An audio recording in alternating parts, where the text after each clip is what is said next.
In 2010, the shocking murder of millionaire Richard Calloway shocked everyone. Richard was found stabbed to death in his luxurious penthouse. The crime uncovered a scandalous affair with a surprising lover, the complete opposite of his wife. As the investigation unfolded, a tale of obsession, insecurity, and betrayal emerged. The community was left asking, how could love turn so tragic? Richard Calloway had always been the man everyone looked up to. Born in 1972 to a modest family in Chicago, Richard had big dreams, but not many opportunities. His father was a mechanic, and his mother worked part-time as a librarian. From a young age, Richard showed a talent for technology. He would spend hours in the garage taking apart old radios and computers, trying to fix them. By the time he was in high school, Richard had already built his first computer, earning him a reputation as a local genius. Richard's hard work paid off. In 1994, he graduated from MIT with a degree in computer science and started his own tech company, Calloway Innovations. His company revolutionized cloud computing, and by the early 2000s, Richard was a millionaire. His name appeared frequently on the covers of business magazines and people admired his success. However, despite all his professional achievements, Richard struggled with deep insecurities. He often felt out of place among the wealthy elite, believing he didn't truly belong. His quiet personality and working-class roots made him feel overshadowed by the more confident, charismatic men in his social circle. Everything seemed to change in 2005 when Richard met Vanessa at a corporate event in New York. Vanessa, a former runway model turned philanthropist, was stunningly beautiful and intelligent. Richard was captivated by her confidence and elegance. She seemed to be everything Richard had ever dreamed of. They married in 2007 in a lavish ceremony that made headlines. To the outside world, their marriage appeared perfect. But as time went on, Richard's insecurities only grew. Vanessa's striking looks and natural charisma drew attention wherever they went. At social events, she was always the center of conversations, which made Richard feel even more inadequate. To make up for it, he showered her with extravagant gifts and threw lavish parties, hoping to prove to himself and others that he deserved her. By 2010, their marriage seemed perfect on the surface, but Richard had grown distant. He buried himself in work to avoid confronting his feelings, while Vanessa, though kind and courteous, began to notice the emotional gap between them. She chose not to confront him, believing it might just be a phase. For Richard, maintaining the illusion of a perfect life became an unbearable burden. It was during this time that Richard met Debbie Hawkins at a charity event in downtown Chicago. Debbie was the opposite of Vanessa. She wasn't wealthy or glamorous, but she had a warmth and a modest presence that stood out. What started as an innocent friendship soon turned into a secret affair. By early 2011, they were fully involved in a passionate and secret relationship, one that would lead to a tragic end. Richard first contacted Debbie under the pretense of making a donation to a charity she supported. Their meetings began innocently, with coffee dates and long conversations about childhood memories and future dreams. To Debbie, these encounters offered a glimpse into a world she never thought possible. To Richard, they provided an escape from the pressure and expectations that weighed him down. As weeks passed, their relationship grew more intimate. Richard took great care to keep it a secret, but to Debbie, he was the man who finally saw her for who she truly was. She fell deeply in love with him, convinced that his feelings were just as genuine as hers. But for Richard, the affair became a double-edged sword. Though he found comfort in Debbie's presence, he began to resent her.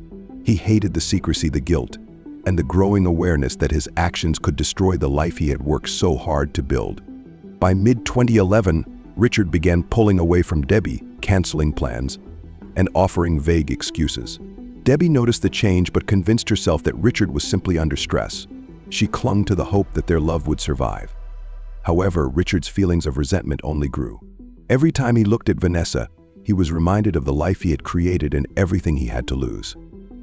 By late 2011, Richard decided to end the affair for good, believing it was the only way to regain control of his life.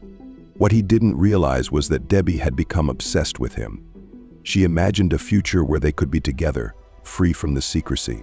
For Debbie, Richard was the only thing that gave her life meaning. His rejection drove her into a frenzy. One morning, Richard was preparing for a business meeting when Debbie showed up unexpectedly at his penthouse. She confronted him about the messages that seemed to suggest he was pulling away. Tired of the lies, Richard coldly told her that their relationship was over, calling it a mistake he needed to leave behind. Devastated and consumed by rage, Debbie grabbed a crystal paperweight from Richard's desk and struck him in a fit of blind fury. Richard collapsed, and in a panic, Debbie grabbed a kitchen knife and stabbed him repeatedly to ensure he was dead. In shock, Debbie fled the scene, leaving a trail of evidence behind. At 10:45 a.m., Maria Esteban, Richard's housekeeper for over 8 years, arrived at the penthouse. Maria's routine was always the same. She would start cleaning the kitchen, then move to the living room, and finally, the master bedroom. However, something was different that day. The penthouse was unusually silent, and there was a strange, metallic smell in the air. When Maria entered the living room, she froze in horror. The once pristine white marble floor was stained with dark red blood, and a trail led to Richard's study. Overturned furniture confirmed that something terrible had happened. Maria entered the study and found Richard's lifeless body on the floor, with multiple stab wounds to his chest. A knife lay nearby, and a shattered paperweight covered in blood was on the floor. Panic set in as Maria screamed and, with trembling hands, called 911. Minutes later, Chicago police detectives Marcus Harrove and Erica Nolan arrived. They quickly realized there were no signs of forced entry, suggesting that Richard knew his killer. The bloodstains and disarray indicated a violent struggle, and Harrove believed the crime wasn't premeditated but personal. The investigation began with interviews of those close to Richard. His wife, Vanessa Calloway, was the first to be questioned. She arrived at the station dressed in black, visibly shaken. Though her grief appeared genuine, Vanessa admitted that their marriage had been strained, and she suspected Richard was having an affair. Security footage confirmed her alibi. She had been at her yoga class during the estimated time of the murder. The detectives turned their attention to Richard's phone records, which revealed a pattern of late-night calls and cryptic text messages exchanged with a woman named Debbie Hawkins. At first, the messages seemed innocent, but their frequency raised suspicions. The detectives began digging into Debbie's background. They discovered she lived in a modest apartment, far from Richard's glamorous world, and worked as a receptionist at a small law firm. On March 12, 2012, Harrove and Nolan visited Debbie's apartment. When they knocked, Debbie opened the door cautiously, looking pale and nervous. As they questioned her, she denied any meaningful relationship with Richard, claiming they were merely acquaintances. However, the detectives noticed her fidgeting hands and the faint scratches on her forearms. When asked about her whereabouts on March 6th, Debbie said she was home watching TV, but couldn't remember the details of the program she had watched. Back at the station, forensic evidence began to point to Debbie. Her fingerprints were found on the murder weapon and the shattered paperweight. Surveillance footage confirmed she had entered Richard's building that morning, just minutes before the murder. Armed with overwhelming evidence, the detectives returned to Debbie's apartment and arrested her on charges of first-degree murder. As she was led away in handcuffs, neighbors whispered and watched from their windows. Debbie's face showed fear and resignation, but there was no escaping the consequences of her actions. The case, once about finding the killer, had now shifted to understanding why this tragedy had occurred. The trial began in April 2013. The murder of Richard Calloway had captured the nation's attention. The media painted Debbie as an unhinged lover consumed by obsession, while Richard was seen as the tragic victim. The prosecution, led by District Attorney Graham Linton, argued that Debbie's obsessive behavior had driven her to kill Richard in a fit of rage. They presented private emails from Richard, where he expressed discomfort with Debbie's behavior, calling her clingy and unstable. The discovery of Debbie's journals further shocked the courtroom. The journals detailed her obsessive thoughts about Richard and her fantasies of a life together. The prosecution used these to argue that Debbie's obsession had reached a dangerous breaking point. Debbie's defense, led by attorney Martin Kelo, argued that she had acted in self-defense, claiming Richard attacked her during their final confrontation. They painted her as a vulnerable woman manipulated by Richard, who was trying to escape the relationship. After weeks of testimony and 2 days of deliberation, the jury returned with a verdict, guilty of second-degree murder. Debbie Hawkins was sentenced to 25 years in prison, with the possibility of parole after 20 years. For Vanessa, the trial was a painful reminder of her husband's betrayal.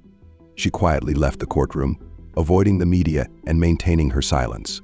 She sold the mansion she had shared with Richard, donated their possessions, and withdrew from public life. The trial had left deep scars on everyone involved. Debbie's life was forever changed. In prison, she had time to reflect on her actions.